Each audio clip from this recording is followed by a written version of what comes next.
Bismillahirrahmanirrahim. Assalamualaikum warahmatullahi wabarakatuh. Nama saya Amalia Ambarita. Perkenalkan, nama saya Novi Oktaviani. Saya Dersanta. Saya Arif Hidayat.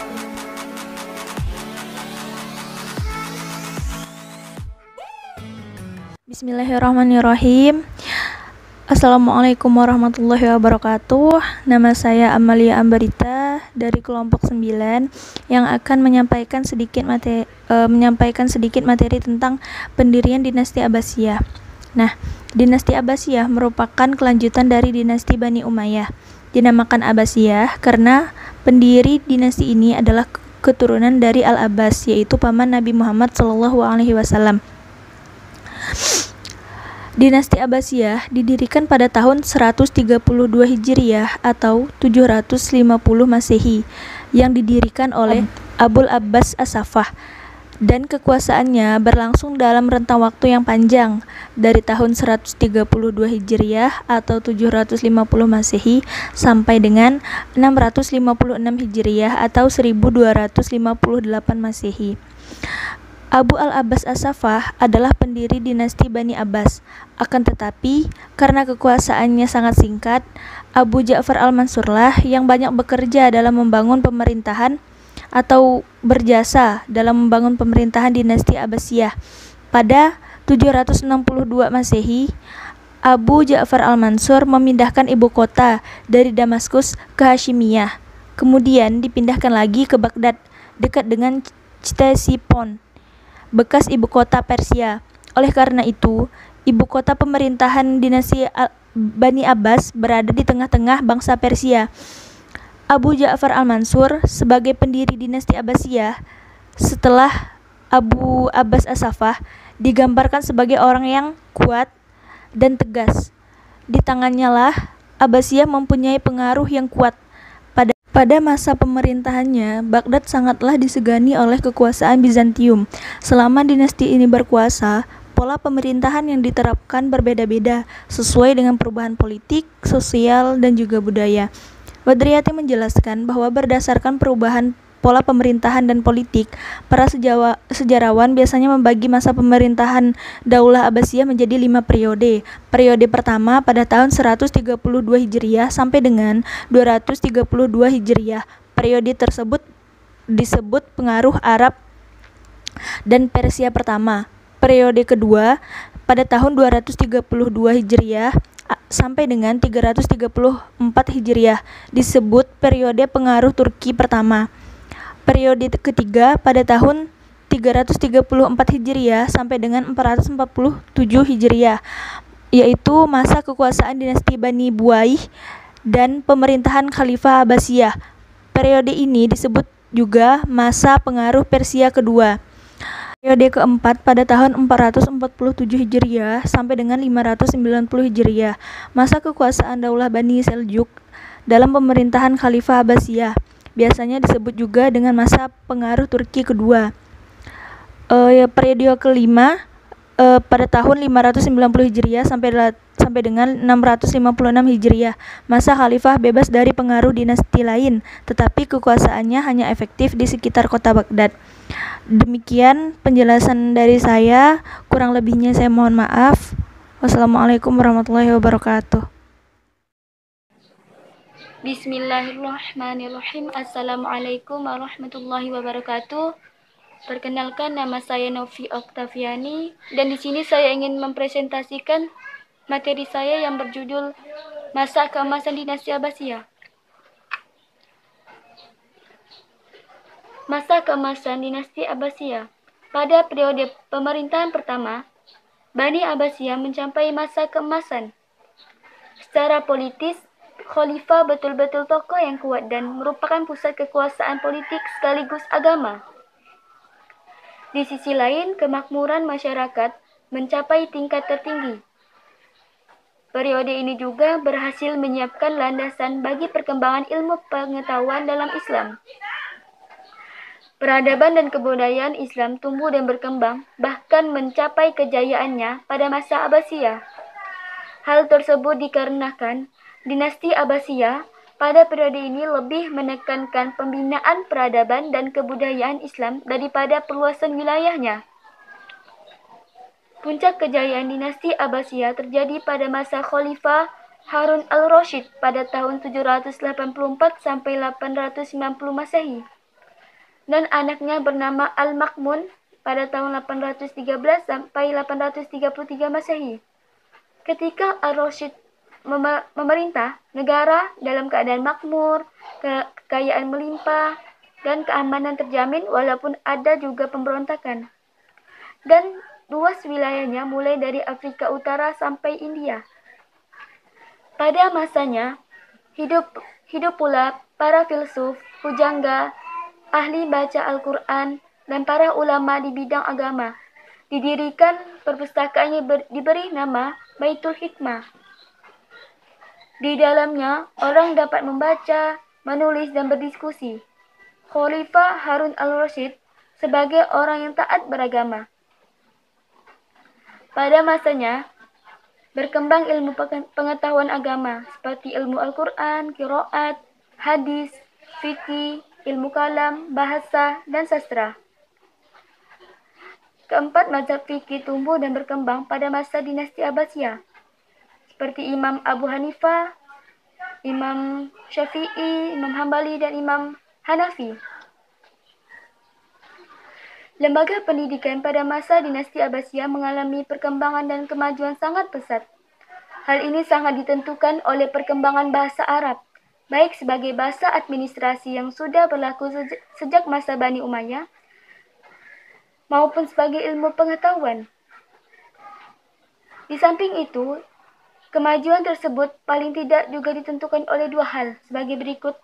Yang pertama, terjadi asimilasi antara bahasa Arab dengan bangsa-bangsa lain yang lebih dahulu mengalami perkembangan dalam bidang ilmu pengetahuan. Pada masa pemerintahan Bani Abbasiyah, bangsa-bangsa non-Arab banyak yang masuk Islam. Pengaruh Persia sebagaimana sudah disebutkan sangat kuat di bidang pemerintahan. Di samping itu, bangsa Persia banyak berjasa dalam perkembangan ilmu, filsafat, dan sastra. Yang kedua, gerakan penerjemahan. Gerakan penerjemahan berlangsung dalam 3 fase. Fase pertama pada masa Khalifah Al-Mansur hingga Harun al-Rasyid. Pada fase kedua, berlangsung mulai masa Khalifah Al-Ma'mun hingga tahun 300 Hijriah. Dalam fase pertama ini, banyak diterjemahkan adalah karya-karya dalam bidang astronomi dan mantik. Dan fase ketiga ini berlangsung setelah 300 Hijriah, terutama setelah adanya pembuatan kertas. Selanjutnya, bidang-bidang ilmu yang diterjemahkan semakin meluas. Sekian dari saya. Wassalamualaikum warahmatullahi wabarakatuh. Bismillahirrahmanirrahim. Saya Diarsalha dari kelas PAI 2H dari kelompok 9 ingin menjelaskan tentang pengaruh Mamluk Seljuk dan Buhawiyah terhadap dinasti Abbasiyah. Pengaruh Mamluk. Kekhalifahan Abbasiyah adalah yang pertama kali mengorganisasikan penggunaan tentara-tentara budak yang disebut Mamluk pada abad ke-9. Dibentuk oleh Al-Ma'un. Tentara-tentara budak ini didominasi oleh bangsa Turki, tetapi juga banyak diisi oleh bangsa Berber dari Afrika Utara dan Slav dari Eropa Timur. Ini adalah suatu inovasi sebab sebelumnya yang digunakan adalah tentara bayaran dari Turki. Bagaimanapun tentara Mamluk membantu sekaligus menyulitkan kekhalifahan Abbasiyah karena berbagai kondisi yang ada di umat Muslim saat itu. Pada akhirnya kekhalifahan ini hanya menjadi simbol dan bahkan tentara Mamluk ini yang kemudian dikenal dengan Bani Mamalik berhasil berkuasa. Yang pada mulanya mengambil inisiatif merebut kekuasaan kerajaan Ayyubiyah yang pada masa itu merupakan kepanjangan tangan dari khilafah Bani Abbas. Hal ini disebabkan karena para penguasa Ayyubiyah waktu itu kurang tegas dalam memimpin kerajaan. Bani Mamalik ini mendirikan kesultanan sendiri di Mesir dan memindahkan ibu kota ke Baghdad menuju ke Kairo. Setelah sebagai serangan dari tentara Tartar dan kehancuran Baghdad sendiri, setelah serangan Mongol di bawah pimpinan Hulagu Khan, walaupun berkuasa Bani Mamalik tetap menyatakan diri berada di bawah kekuasaan simbolik kekhalifahan, di mana Khalifah Abbasiyah tetap sebagai kepala negara. Pengaruh Bani Seljuk setelah jatuhnya kekuasaan Bani Buwai ke tangan Bani Seljuk atau Salajikah Al-Kubra, Seljuk Agung. Posisi dan kedudukan Khalifah Abbasiyah sedikit lebih baik. Paling tidak kewibawaannya dalam bidang agama dikembalikan, bahkan mereka terus menjaga keutuhan dan keamanan untuk membendung paham Syiah dan mengembangkan manhaj Sunni yang dianut oleh mereka. Pengaruh Bani Buwai Sunting. Faktor lain yang menyebabkan peran politik Bani Abbas menurun adalah perbuatan kekuasaan di pusat pemerintahan dengan membiarkan jabatan tetap dipegang Bani Abbas. Karena kekhalifahan sudah dianggap sebagai jabatan, kekuasaan dapat didirikan di pusat maupun daerah yang jauh dari pusat pemerintahan dalam bentuk dinasti-dinasti kecil yang merdeka. Di antara faktor lain yang menyebabkan peran politik Bani Abbas menurun adalah perbuatan kekuasaan di pusat pemerintah. Hal ini sebenarnya juga terjadi pada pemerintahan-pemerintahan Islam sebelumnya. Tetapi apa yang terjadi pada pemerintahan Abbasiyah berbeda dengan yang terjadi sebelumnya. Pada masa pemerintahan Bani Abbas, perbuatan kekuasaan yang terjadi terutama di awal berdirinya, akan tetapi pada masa berikutnya seperti terlihat pada periode kedua dan seterusnya, meskipun khalifah tidak berdaya, tidak ada usaha untuk merebut jabatan khalifah dari tangan Bani Abbas. Yang ada hanyalah usaha merebut kekuasaan dengan membiarkan jabatan khalifah tetap dipegang Bani Abbas. Hal ini terjadi karena khalifah sudah dianggap sebagai jabatan keagamaan yang sakral dan tidak bisa diganggu-gugat lagi. Sedangkan kekuasaan dapat didirikan di pusat maupun di daerah yang jauh dari pusat pemerintahan dalam bentuk dinasti-dinasti kecil yang merdeka. Tentara Turki berhasil merebut kekuasaan tersebut di tangan mereka. Khalifah bagaikan boneka yang tak bisa berbuat apa-apa. Bahkan merekalah yang memilih dan menjatuhkan khalifah sesuai dengan keinginan politik mereka. Sekian dari saya. Wassalamualaikum warahmatullahi wabarakatuh. Oke, baik. Bismillahirrahmanirrahim. Assalamualaikum warahmatullahi wabarakatuh. Perkenalkan, nama saya Arif Hidayat. Dan kali ini saya akan membahas atau menjelaskan tentang perang salib pada masa dinasti Abbasiyah. Baik, itu satu definisi perang salib. Perang salib ialah gerakan kaum Kristen di Eropa yang memerangi umat Islam di Palestina secara berulang-ulang, mulai dari abad 9 sampai pada abad 13, dengan maksud dan tujuan untuk membebaskan Baitul Maqdis dari kekuasaan Islam dan bermaksud menyebarkan agama dengan mendirikan gereja dan kerajaan Latin di timur. Perang tersebut merupakan suatu ekspedisi militer dan terorganisir untuk merebut kembali terutama tempat suci di Palestina. Baik, kita masuk ke poin yang kedua, yaitu faktor terjadinya perang salib. A. Faktor agama. Sejak dinasti Saljuk mengambil alih Yerusalem dari dinasti Fatimiyah pada tahun 1077 Masehi, orang Kristen merasa dipersulit dalam melaksanakan ibadah. Dan pada saat itu termakan isu bahwa penguasa Yerusalem dinasti Saljuk telah melakukan penganiayaan terhadap peziarah Kristen terdahulu. Oke, yang kedua yaitu faktor politik. Kekalahan Bizantium di Manzikert, Armenia pada tahun 1071, Urbanus II, Imam Katolik Roma, untuk kembali mengambil alih wilayah tersebut dan berharap menyatukan gereja Yunani dan Roma. Saat itu dunia Islam terpecah menjadi 4 pusat kekuasaan, yakni 1 Fatimiyah di Mesir, 2 Abbasiyah di Baghdad, 3 Umayyah di Spanyol, dan 4 Saljuk di Asia Kecil, yang kesemuanya sedang mengalami kekacauan politik, perpecahan antar dinasti, dan kegoyahan intern.